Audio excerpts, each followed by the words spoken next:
Alhamdulillahirabbil alamin wa bihi nasta'inu ala umuri dunya waddin. Asyhadu an la ilaha illallah wahdahu la syarika lah wa asyhadu anna Muhammadan abduhu wa rasuluh. Wa la nabiyya ba'dah, antal amanah wa balagha risalah wa nasaha ummah wa jahada fillahi haqqa jihadih hatta atal yaqin. Tarakana 'alal mahajjatil bayda wa layluha kanahariha la yazigu anha illa halik. Allahumma salli wa sallim ala nabiyyina Muhammadin wa alihi wa sahbihi wa sallim. Allahumma subhanaka la ilma lana illa ma 'allamtana wa 'allimna ma yanfa'una wa zidna ilman. Allahumma rabbana atina fid dunya hasanah wa fil akhirati hasanah wa qina adzabannar. Amin ya rabbal alamin. Bapak sekalian jamaah rahimakumullah, kita lanjutkan kajian hadis kita, melupakan kesedihan hari kemarin ya. Yang sudah mudah-mudahan Allah Ta'ala memberikan kita pahala perjuangan. Setidaknya kita memperjuangkan orang yang kita yakini bahwa orang tersebut adalah orang yang baik dan layak untuk memimpin, meskipun takdirnya belum diberi taufik oleh Allah Ta'ala untuk memimpin kita. Lakul hal itu sudah berlalu ya. Kata orang mana Cigondewa tuh let gone be bygone ya. Yang sudah itu sudah Cigondewa kaler aja gitu let gone be bygone gitu. Nah, ini hadis masih tentang mengunjungi orang sakit ya. Oh iya. Nomor hadis 530, Iyadatun nisa ar-rajul al-marid, bahwa wanita atau perempuan itu boleh ada kemarin jadul maatnya libur pemilu. Kita lanjutkan kajian kita di hadis nomor 530, namun sebelumnya ada 529. Ini bukan hadis tetapi perkataan sahabat ya. Perkataan sahabat Abdullah bin Amr bin As. Beliau mengatakan, la ta'udu syurabal khamri idza maridu.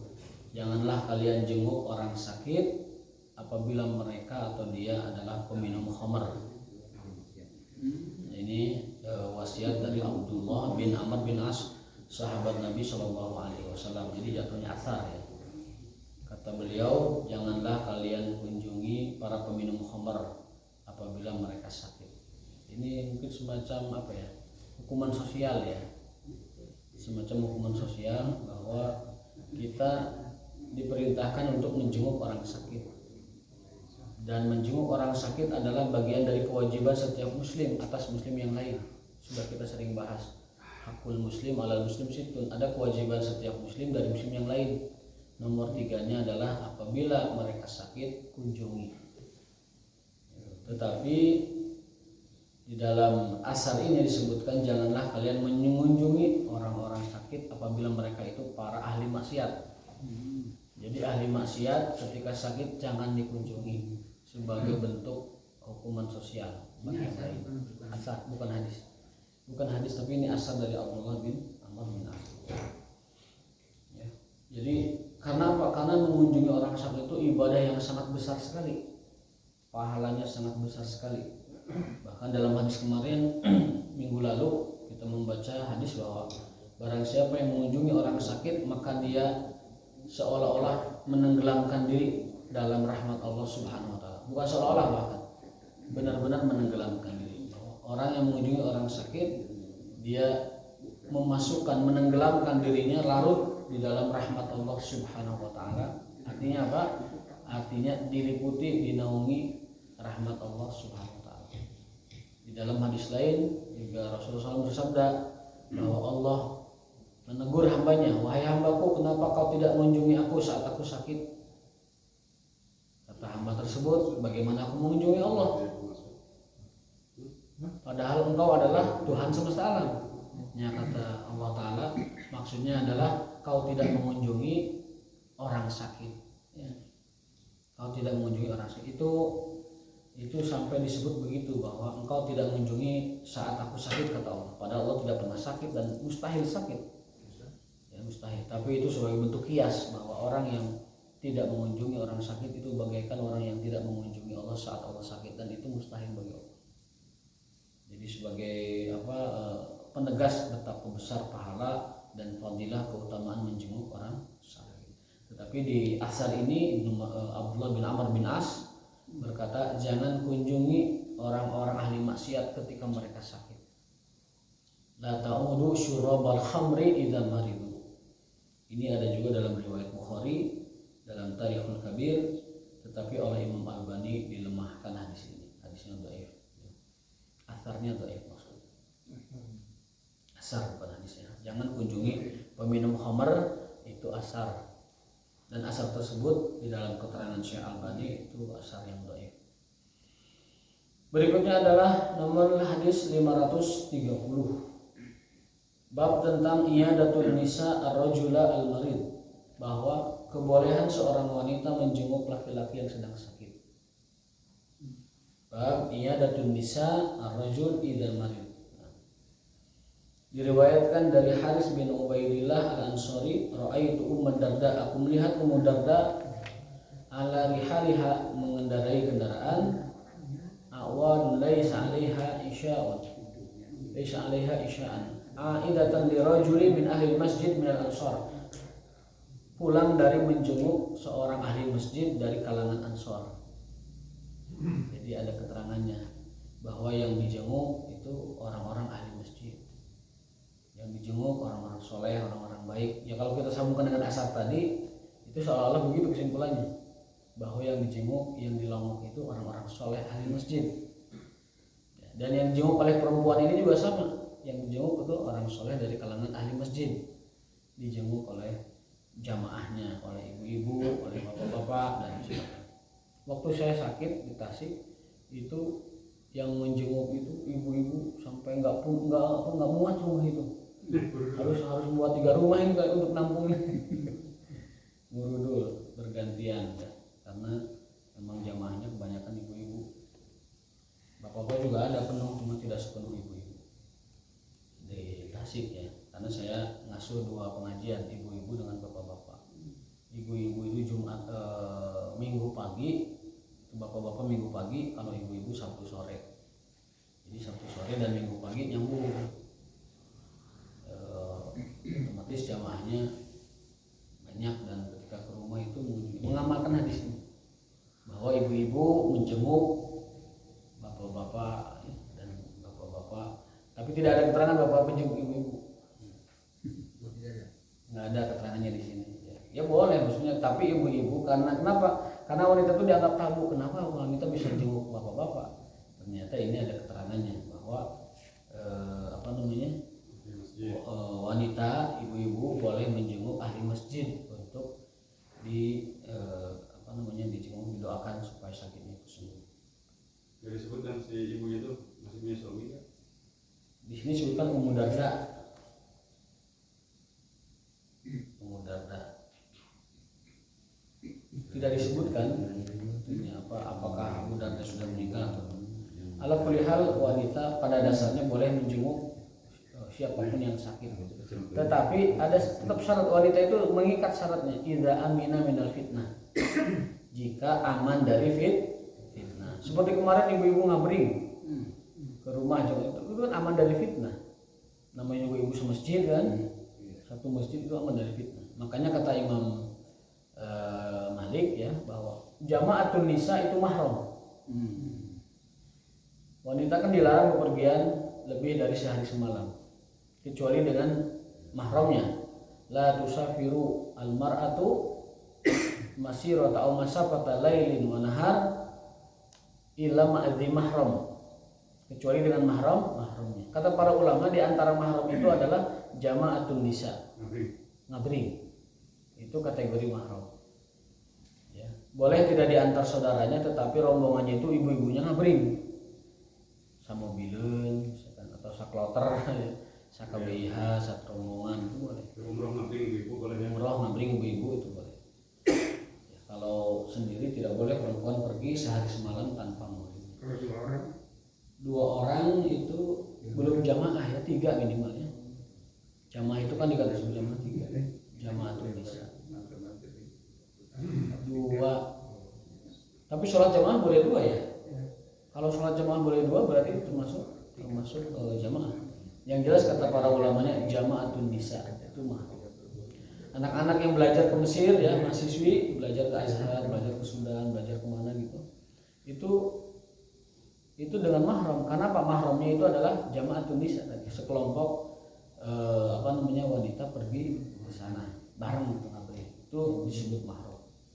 Kenapa disampaikan ini agar tidak ragu bahwa yang namanya mahram itu tidak hanya dia dengan saudara atau suami atau keluarganya, tetapi juga sekumpulan mereka itu masuk kategori mahram. Kalau laki-laki dijemput ibu-ibu. Di sini laki-laki menjemput itu tidak, tapi pada dasarnya kalau aman dari fitnah tidak apa-apa. Ya, misalkan laki-lakinya ngabring, kemudian di sana juga ada suaminya, ada keluarganya, itu aman dari fitnah tidak apa-apa. Yang penting batasan auratnya dijaga dan adab ziaratul maridnya juga dijaga.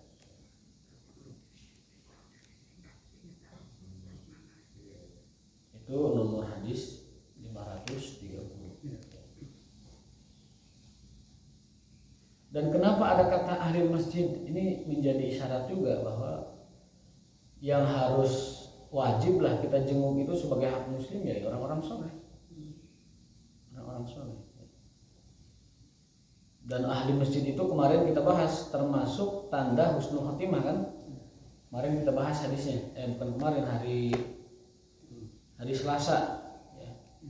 Bahwa duduk di masjid, kemudian berjamaah ke masjid, dan juga apalagi kemarin tuh duduk di masjid lalu berjamaah di masjid dan menyempurnakan wudu ya, itu adalah syarat orang itu mati husnul khotimah ya. Barang siapa yang mengamalkan sholat berjamaah kemudian menjaga wudunya dan juga berjalan ke masjid berjamaah, mata khairan, akan mati dalam keadaan baik. Asya khairan wa mata khairan, hidupnya akan baik dan matinya akan baik. Artinya apa? Husnul khotimah itu ada syaratnya. Syaratnya adalah menjadi ahli masjid. Ahli masjid apa cirinya? Cirinya itu berdiam dirinya di masjid lebih sering. Kemudian menjaga wudunya.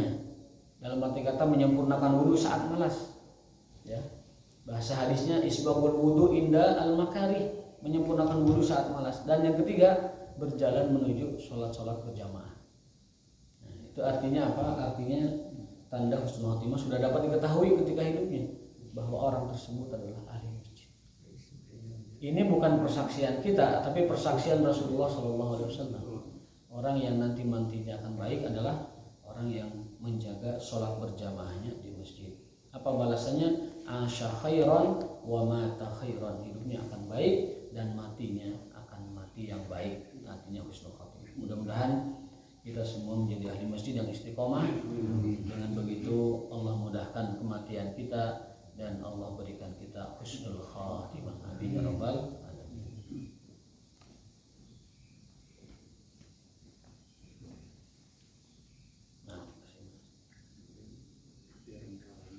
Nah, man kariha lil aid ayandura ila al-fudul minal bait.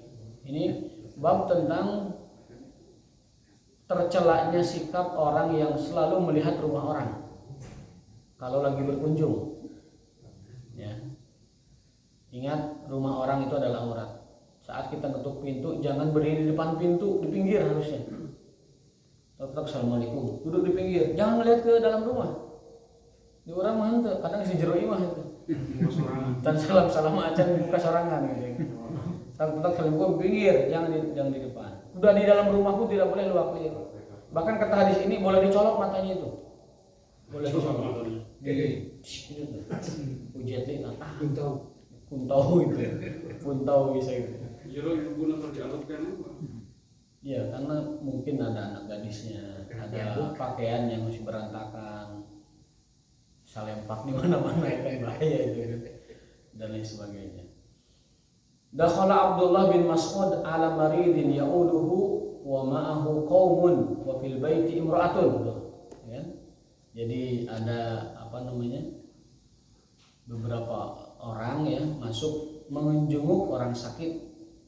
Ini Ibnu Mas'ud dan beberapa orang masuk menjenguk orang sakit.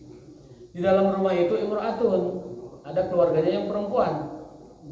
Ada keluarganya yang perempuan. Faja'ala rajul minal qaumi yanduru ilal mar'ah. Ada tamu dari yang mengunjungi ini, dari rombongan ini, yang matanya itu jelalatan gitu. Biasanya sok pakai kacamata di dekat kiri soalnya. Kamu menghidang kacamata nama. Dikira teh fokus ke depan, ternyata matanya lagi pinggir gini. Maka masuk rumah lepas kacamata hitam. Khawatir itu matanya ke pinggir, padahal kacamatanya ke depan. Jelalatan, cunihin ya. Fil baiti imra'atun. Karena mungkin nggak sengaja juga, karena ada perempuannya. Dia tidak sengaja ada perempuan keluar, kebetulan mungkin cantik, dia tatap terus, dia liatin, terkesima mungkin atau terpesona. Faja'ala rajul minal qaum yanduru ilal mar'ah. Faqala lahu Abdullah law anfaqta. Pakai law anfaqta pakai hamzah. Infaqata. Law infaqata ainuka, law infaqat ainuka kana khairan laka. Andai kan matamu itu dicolok, gitu, itu lebih baik bagimu. Ya, makanya dalam hadis lain juga terangkan orang tuh kalau ada yang ngintip lalu dicolok, matanya rusak, itu dalam Islam tidak kena hukum pidana. Dalam Islam ya, ada orang ngintip kemudian dicolok sama sahibul baitnya itu tidak kena delik, karena itu bagian dari sahibul bait membela dirinya dan kehormatan keluarganya, kehormatan dirinya. Itu kalau nyuri pandang, gitu ya, ngintip. Kalau mencuri dengar, memang tidak ada dalilnya supaya di telinganya digini, tidak ada. Tetapi orang yang mencuri dengar, kata Rasulullah SAW, barang siapa yang mencuri dengar dari obrolan suatu kaum, maka kelak nanti di akhirat akan dikucuri timah panas, timah yang mendidih, timah yang menggolak, panas, lebur, itu dikucurkan ke telinga. Bagi siapa? Bagi orang yang suka mencuri dengar pembicaraan satu kaum. Artinya apa? Pembicaraan orang lain. Kayak ngobrol itu. Jadi itu didengar gitu. Kecuali ngobrolnya tarik. Kalau ngobrolnya tarik, nggak sengaja kita dengar, beda lagi urusannya. Berarti orang itu bukan menjaga obrolan, bukan sedang mengamalkan hadis al-majalisu amanah. Majelis itu kan amanah. Al-majalisu amanah. Makanya tidak boleh menyiarkan isi majelis tanpa seizin majelis sebenarnya. Dipiralkan tanpa izin sahibul hajatnya, sahibul baitnya nggak boleh. Menyampaikan isi pertemuan rapat bukan kepada orang yang punya kapasitasnya juga nggak boleh. Karena ada hadis Nabi al-majalisu. Ya. Kalau dakwah sifatnya dakwah nggak apa-apa. Dakwah nggak apa-apa. Ini makan aman rahasia majelisnya kan? Rahasia ya. Al-majalisu amanah. Majelis itu pembicaraannya adalah amanah, tidak boleh disiarkan. Kalau yang dibahasnya itu ilmu agama ya boleh, ada itu dakwah. Namanya menyampaikan kembali tabligh. Ya. Beliguannya walau ayat, tabligh itu menyampaikan, beda. Tapi kalau dia mencuri dengar lalu menyampaikan bukan berkenaan dengan dakwah, itu adalah mengkhianati amanah majelis. Seperti tadi ya, barang siapa yang mendengar, mencuri dengar, tetangga tuh lagi ngobrol, culi nanti karena tembok tuh. Pedah temboknya triplek misalnya. Nah itu kata Nabi lebih baik dikucurkan timah mendidih, itu lebih baik ya. Dan nanti itu hukumannya akan begitu daripada mencuri dengar rahasia suatu kaum atau rahasia orang lain. Sekali lagi ya. Apalagi yang apa tuh suka noong gitu kan, yang orang lain. Ya noong itu mencuri pandangan, mencuri. Yang kedua itu mencuri dengar, atau bahasa kitanya apa, mencuri dengar itu nguping, ya nguping tanpa izin orang yang dicuri dengarnya itu. Bahaya nih, banyak orang nggak ngerti sekarang. Banyak majelis-majelis privat yang dikeluarkan, iya betul. Banyak sekali acara privat itu, majelis-majelis yang memang khusus tetapi disampaikan di orang lain, itu nggak boleh. Karena al-majalisu amanah. Dan perbuatan semacam itu tuh perbuatan setan sebenarnya. Setan itu kan punya kebiasaan mencuri dengar dari langit. Ya.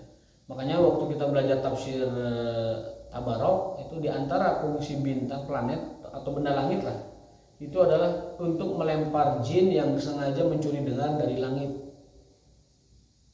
Jadi kan takdir itu kan di Lauhul Mahfuz, itu dicatat puluhan ribu tahun sebelum semesta ini diciptakan. Lalu diturunkan itu ngangsur, diturunkannya ngangsur setiap malam Lailatul Qadar fiha yufraqu kullu amrin hakim. Setiap masalah itu takdirnya dirinci di malam Qadar. Makanya kita dianjurkan untuk fokus berdoa di malam Qadar, karena itu malam takdir sedang dirinci. Takdir golongannya di langit, diturunkan itu ke dunia. Nah, malaikat sedang ngobrol tentang takdir, membagi tugas. Mana poe ieu nya pangcabutkeun nyawa si anu, bahasa orang gitu. Mana si anu jadwalnya nyambut nyawa si anu, kamu jadwalnya ngasih rezeki si anu, kamu jadwalnya nurunin hujan di mana gitu. Itu dirinci, ada takdirnya. Nah, oleh jin didengar. Malaikat sedang membagi tugas itu curi-curi dengar. Setiap jin ketahuan curi dengar, dilempar oleh rujuman di syayatin, benda langit ya, bintang atau planet atau apalah ditafsirkannya itu ya. Yang penting itu benda langit, untuk menghancurkan mereka. Ada yang selamat, ada yang hancur, dilempar itu oleh malaikat ya. Yang selamatnya itu dia memberi informasi kepada wali-wali jin itu, siapa? Para dukun, para cenayang paranormal. Makanya kata Nabi, barang siapa yang mendatangi paranormal atau pananyaan, maka sholatnya tidak akan diterima 40 hari 40 malam. Dan barang siapa yang meyakini, mempercayai ucapannya, dia telah kufur kepada syariat Rasulullah SAW. Ya, hadisnya adalah man ata arrafan aw kahinan lan tuqbal minhu sholatuhu arba'ina yauman. Wa man ata fasaddaqahu, yang datang lalu meyakininya, faqad kafara bima unzila ala Rasulillah SAW. Jadi berat hukumannya. Kenapa? Karena dia mempercayai pemberitaan dari jin. Terus bagaimana kalau ada berita itu yang benar? Kata Rasulullah SAW, ada memang, tapi itu 1:50. Jadi khamsina kizbatan, itu baru ada satu kebenaran. Dan itu pun sifatnya apa istilahnya ya? Bisa kebetulan lah gitu. Jadi dari 50 kabar jin yang diberitakan kepada dukun itu khamsina kizbah. Untuk setiap 50 kedustaan ada benarnya satu, kemungkinannya, peluangnya ada satu. 2%. Berarti berapa persen? 1 dari 50? 2%. 2%. Jadi lobana ngawadul. 50 ngawadul satu kali ayaan lah. Tapi itu juga kebetulan. Allah memang izinkan itu lolos gitu. Allah izinkan dengan karena wa ma hum bidarrin bihi illa biiznillah. Tidak ada kemadaratan yang bisa dilakukan oleh para jin itu kecuali dengan izin Allah, kersane Allah Taala. Gitu. Jadi sekali lagi, hukum mencuri dengar itu adalah haram. Hukum mencuri pandang adalah haram. Yang mencuri pandang boleh dicolok, yang mencuri dengar hukumannya nanti dikucurkan timah panas kepada mereka. Jangan meremehkan maksudnya. Nah, berikutnya kembali lagi ke bab iyadatu minaz-zuhud. Bab tentang mengunjungi orang sakit juga. Jadi ini Imam Bukhari menyelipkan satu hadis tentang tidak boleh mencuri pandang dan mencuri dengar di hadis-hadis tentang keutamaan ataupun kewajiban menjenguk orang sakit. Tujuannya pasti ada tujuannya. Tujuannya agar menjadi perhatian bahwa bahkan ketika jenguk orang sakit pun mata ini tetap harus dijaga. Karena si pasien mungkin lagi tidak sempurna, lagi bukan pada hay'ah yang syar'i gitu kan. Nah ini yang menjenguk juga tetap harus jaga adabnya. Atau orang yang di rumah sakit atau yang di rumahnya sendiri, kadang-kadang kalau kondisi ada orang sakit itu keluarga bahkan si pasien sendiri tidak dalam keadaan yang sempurna kondisinya, maka mata kita yang harus dijaga. Teman-teman menjenguknya orang sakit kebetulan gelis dia kan, wah ini kesempatan nih menengok yang lagi sakit tidak pakai jilbab segala macam, itu jangan sampai ada gitu. Kalaupun ke rumah orang juga tetap dijaga, barangkali ada keluarganya yang karena keadaannya sedang sedih, sedang murung atas sakitnya salah seorang keluarga mereka, bisa jadi mereka tidak menggunakan pakaian yang biasa mereka gunakan serapi mungkin. Kitanya yang harus paham ya, untuk tidak yanzur ya, melihat ya, ilal al-mar'ah kepada perempuan. Nah kan kata Ibnu Mas'ud, andaikan matamu dicolok itu lebih bagus bagimu daripada kamu melihat jelalatan, melihat keluarga orang yang sakit.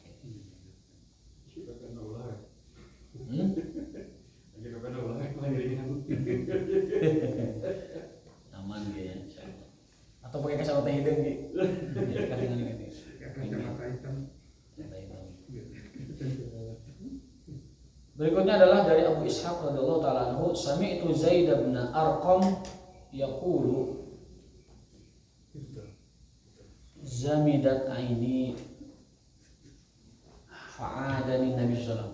Ini diriwayat dari Zaid bin Arqam ya, Rasulullah SAW pernah mengunjungi beliau ketika sakit mata. Ramidat aini, matanya itu ramidat itu sakit berubah warna lah ya. Lalu Nabi mengunjungi saya, menjenguk saya, besuk ya. Summa qala ya Zaid law anna ainaka lima biha kaifa kunta tasna. Qala kuntu asbir wa ahtasib. Nabi mengatakan, ya Zaid, apa yang akan kamu lakukan dengan matamu itu? Zaid menjawab, asbir wa ahtasib. Saya akan bersabar dan berharap pahala dari Allah. Qala law anna ainaka lama biha thumma sabarta aw ihtasabta kana sawabukal jannah. Wahai Zaid, kalau kau bersabar atas matamu itu dan berharap hanya pahala dari Allah, kana sawabukal jannah, pahalamu adalah surga, balasanmu adalah surga. Jadi kalau kita sakit ada dua pilihan, berobat atau sabar. Kalau bersabar pasti surga, kalau berobat ya sembuh dan dapat pahala ikhtiar. Jadi ikhtiar kesembuhan itu adalah bagian dari mujahadah. Diperintahkan ikhtiar untuk sembuh. Karena Nabi bersabda, tadawau, berobatlah kalian. Fala tatadawu bil haram, tapi jangan berobat dengan yang haram. Jadi nggak ada istilah berobat dengan darah ular, nggak ada. Klaim doang. Medis pun tidak menganjurkan seperti ini. Tapi ada orang yang berobat dengan yang haram, makan daging monyet, minum darah ular kobra, kemudian besi panas, ada hadis khusus gitu. Anak berit dileg-leg gitu. Selama stamina anak kuat. Beremuknya dileg-leg. Padahal berit itu kan najis. Dalam kata tidak halal ya. Binatang yang satu bertaring, kedua lingkungannya kotor dan lain sebagainya. Tapi ada yang masih merah dileg-leg. Saya pernah lihat sendiri orang makan orok berit ya, yang masih merah dileg-leg. Waliyahzubillah. Padahal dia muslim juga.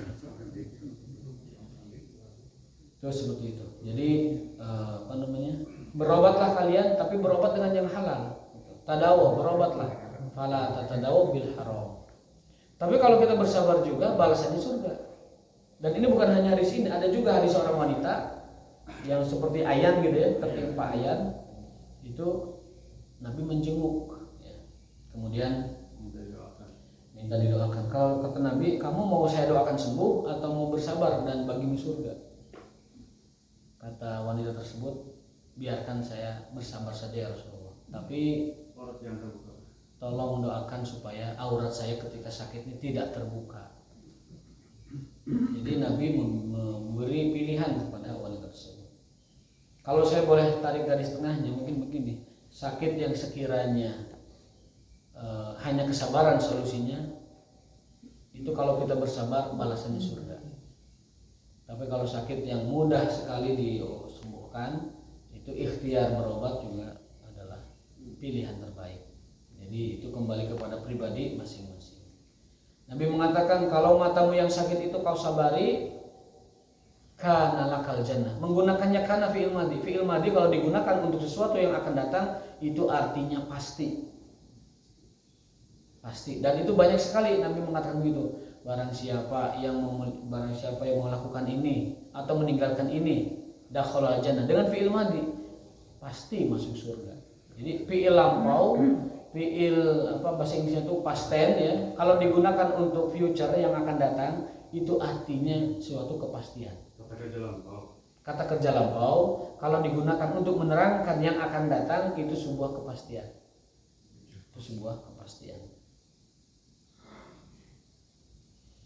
Kayak waktu itu kan, barang siapa yang disaksikan kematiannya bahwa dia mati yang baik, orang baik, Nabi mengatakan apa? Wajabat, pasti. Nah, wajabat itu fi'il madhi, kata kerja lampau.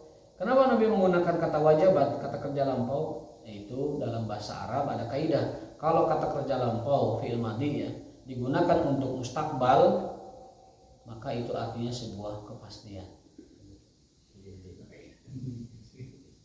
Ya, dipahami umumnya aja lah ya. Dipahami umumnya. Itu artinya sebuah kepastian. Nabi pun juga sama. Kana sawabukal jannah. Kalau kau bersabar atas sakitmu itu, sakit matamu itu, maka pasti balasanmu adalah surga.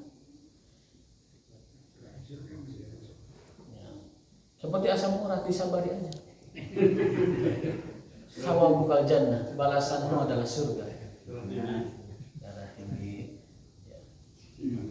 Ya. Tapi kita juga ingin pahala dari ikhtiar kan? Ya ikhtiar sambil sabar, double dapatnya kan? Ikhtiarnya dapat pahalanya, sabarnya juga dapat. Karena kita sebenarnya bersabar, hanya saja ingin mengamalkan ikhtiar. Ya. Uring-uringan terjaga, mau mengumpat cuma. Kalau kata dokter Tita itu, kita sekarang itu adalah akumulasi dari 40 tahun makanan kita. Jadi ya kumahnya ibaratnya yang gak sesuai takdir gitu. Kita sekarang itu 40 tahun akumulasi dari yang kita makan, yang kita minum. Jadi ya wayahna lah. 40 tahun. Iya, kan biasanya 40 tahun orang pada mulai kerasa tuh. Kata beliau, saya ngutip aja ini. Itu akumulasi dari 40 tahun makanan kita. Segala tidak. Ada orang dulu 40 tahun makanannya bagus, rehat semuanya pun. Tidak mengalami apa-apa. Ya, seperti bapak saya itu ketika di medical check up tidak ada satupun masalah dari yang banyak itu. Semuanya. Karena apa? Karena tadi makanannya hui sampul. Ketika itu umur berapa Bapak?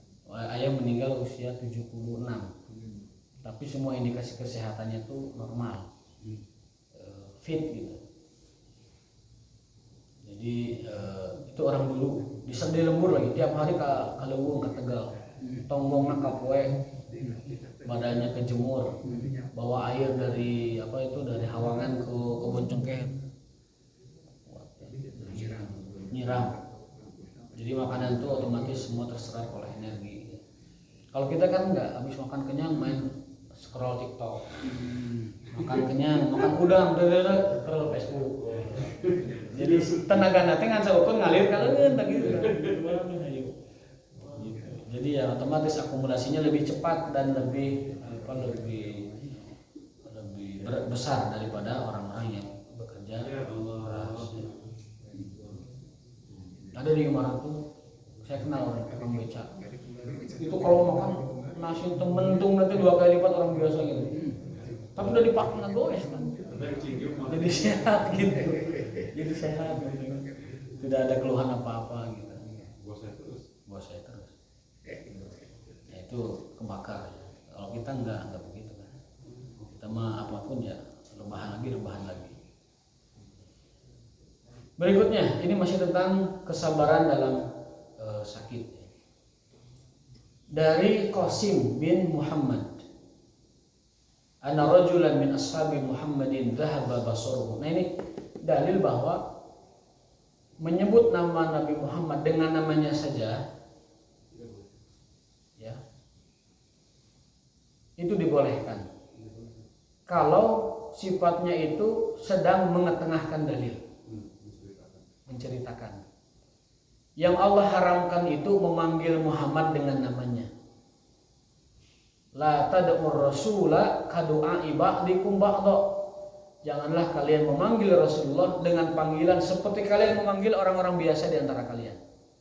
Jadi wajib hukumnya dan haram dilanggar orang memanggil nama Rasulullah dengan Muhammad.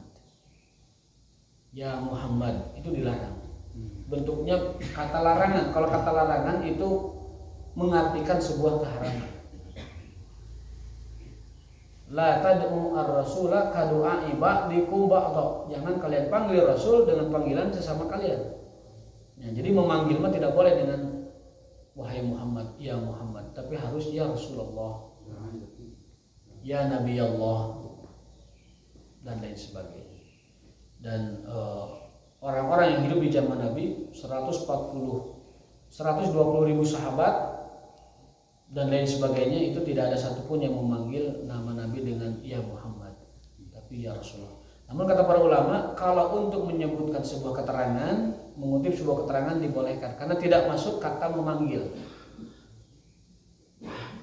Contoh misalkan ada dalil walladzi nafsu Muhammadin biyadihi, dan aku bersumpah dengan zat yang menggenggam jiwanya Muhammad. Nah, itu kan sedang menceritakan sebuah dalil. Atau ini kana rajulan min ashabi Muhammad. Nah, itu kan sedang menunjukkan dalil. Jadi boleh kita ini menyebutkan nama Muhammad kalau sedang menyampaikan dalil. Kalau sedang memanggil diharamkan, tidak boleh manggil Rasul dengan namanya, tapi harus Rasulullah atau Nabi Allah. Kalau Muhammad memanggilnya Muhammad sallallahu alaihi wasallam, Sama kan Bisa. Muhammad itu manggilnya sama. Enggak boleh. Enggak boleh. Muhammad sallallahu alaihi wasallam. Iya, sholawatnya beda lagi babnya, itu mendoakan. Ini memanggil. Kata panggil kita kepada Rasulullah tidak boleh ya Muhammad, walaupun belakangnya sallallahu alaihi wasallam. Jadi harus ya Rasulullah atau ya Nabi Allah. Dibolehkan menyebut nama Muhammad tanpa gelar beliau Rasulullah atau Nabi Allah, itu boleh ketika kita menyampaikan sebuah keterangan. Ya. Seperti tadi waladhi nafsu Muhammad biyadi, atau tadi hadis yang pertama saya bacakan, barang siapa yang mendatangi peramal dan penanyaan lalu mempercayainya, faqad kafara bima unzila ala Muhammad. Itu kan disebut nama Muhammadnya, tidak disebut nabinya, tidak disebut Rasulullahnya. Itu boleh karena sedang menyebutkan dalil. Apa maksudnya? Kalau kita sedang menyebutkan dalil, kita hanya mengutip perkataan beliaunya sendiri, dan beliau sendiri yang menyebut dirinya Muhammad. Itu maksudnya. Tetapi Imam Syafi'i punya standar lain. Beliau kalau untuk hal yang sifatnya tanda petik ya tidak enak didengar, beliau tidak menyebut nama Rasul, nama Muhammad. Contohnya ada hadis, andaikan Fatimah binti Muhammad mencuri, aku sendiri yang akan potong tangannya. Itu kan hadisnya begitu. Artinya apa? Kita boleh menyebut nama Muhammad karena sedang menyebut dalil, sedang menyebutkan hadis. Lau anna Fatimah binti Muhammadin sariqat laqata'tu yadaha. Tapi Imam Syafi'i karena kewaraan dan ketidakluasan hatinya menyebut, karena mustahil putri Nabi mencuri, walaupun yang menyebutnya bapaknya. Gitu. Imam Syafi'i mengatakan, lau anna Fatimah binti abiha. Andaikan putri Rasulullah, menyebutnya begitu. Karena Imam Syafi'i tidak kuat kalau harus menyebut Fatimah binti Muhammad mencuri, walaupun yang menyebut bapaknya. Tapi karena keadaban Imam Syafi'i, beliau tidak tega menyebut itu dan menyebutnya ya putri Rasulullah, tidak menyebut namanya. Karena apa? Tadi sungkan apabila nama itu disebut dalam pengandaian yang mustahil terjadi ya ketika mencuri. Namun secara umum para ulama membolehkan menyebut nama Muhammad andaikan itu sedang mengutip sebuah dalil. Tadi yang Syafi'i lakukan itu sikap pribadi beliau. Saya tidak menyebut nama Muhammad ketika menjelaskan tentang putrinya yang diandaikan mencuri dan untuk menegakkan hukum.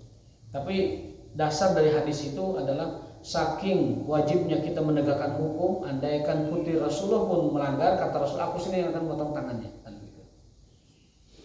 Tapi dulu ada kisahnya itu di Yaman kalau misalnya mahasiswa Indonesia baru datang ke Yaman, can bisa bahasa Arab, can bisa lancar lah gitu ya, can ahli.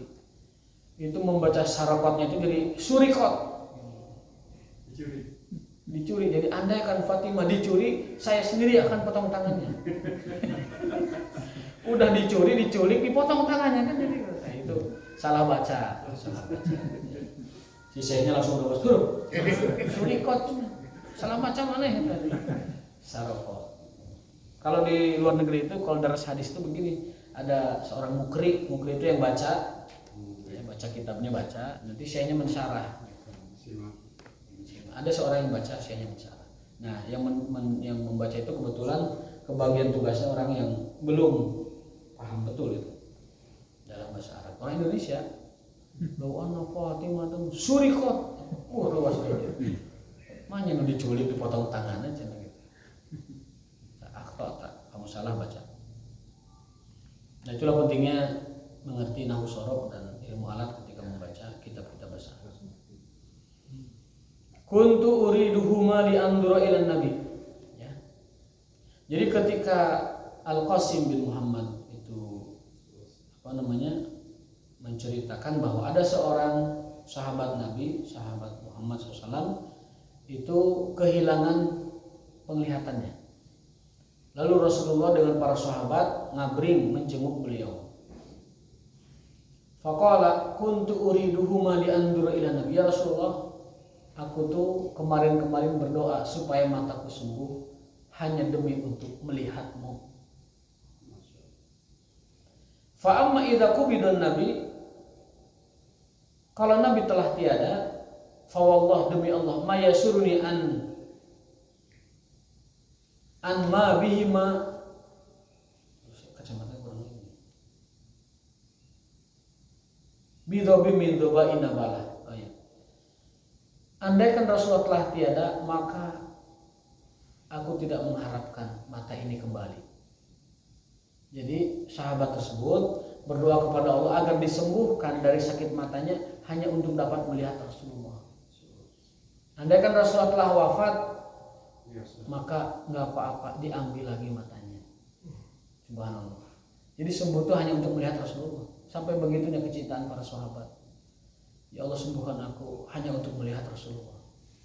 Kalau sudah melihat Rasulullah, maka dicandak deh. Sampai begitu. Masya Allah ya. Itu hadis riwayat Bukhari dan juga oleh Imam Ibnu Sa'ad di dalam kitab At-Tabaqat nomor 2 halaman 312.